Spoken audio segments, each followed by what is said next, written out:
কথাটা তিতা হলেও সত্য।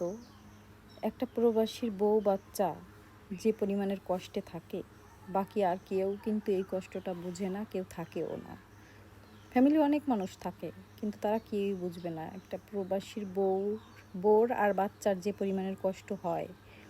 সবাই দেখে একটা প্রবাসীর বউ কিভাবে চলাফেরা করতেছে, সে খুব ভালো চলাফেরা করতেছে, ভালো ভালো খাবার খাচ্ছে, ভালো ভালো ড্রেস পরতেছে, এগুলা সবার চোখে পড়ে। কিন্তু এই জিনিসটা কারো চোখে পড়ে না যে একটা প্রবাসীর সন্তান তার শৈশব কাটে বাবাকে ছাড়া। তার যখন কোলে ওঠার সময়, তার যখন ঘাড়ে ওঠার সময়, সে তখন তার বাবাকে কাছে পায় না। সে হয় তার নানাকে বলে আমাকে একটু কোলে করো, না হয় তার মাকে বলে, না হয় তার মামাকে বলে, কিন্তু সে কিন্তু তার বাবাকে তার কাছে পায় না। আর যখন পায় তখন তার শৈশবটা থাকে না। আর একটা প্রবাসীর বউ যে পরিমাণের কষ্ট করে স্বামী ছাড়া, সেই প্রবাসীর বউই জানে যে তার কতটা কষ্ট হয়, স্বামী ছাড়া থাকা কতটা কষ্টের একমাত্র একটা প্রবাসীর বউই জানে।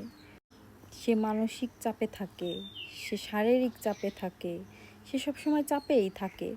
স্বামী ছাড়া থাকা যে কত কষ্টের, এটা একটা প্রবাসীর বউই জানে। যারা প্রবাসীর বউরা আছে তারা জানবে, কিন্তু কেউ বলে না, কারণ স্বামীকে ভালোবাসে, তাই কারো কাছে কেউ বলতে চায় না। কিন্তু এটা সত্য যে স্বামী ছাড়া থাকা খুব কষ্টের।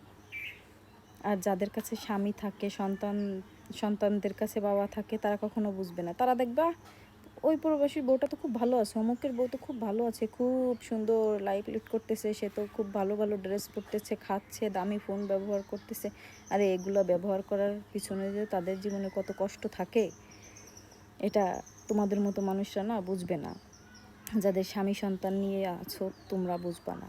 এগুলা বুঝবে একমাত্র প্রবাসীর বউরাই বুঝবে যে স্বামী সন্তান ছাড়া থাকা কতটা যন্ত্রণার।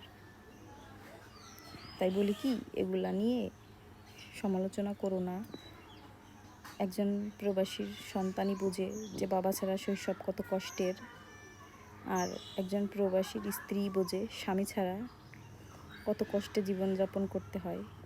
তার যৌবনকালে তার স্বামী পাশে থাকে না, সন্তানের শৈশবে তার স্বামী পাশে থাকে না।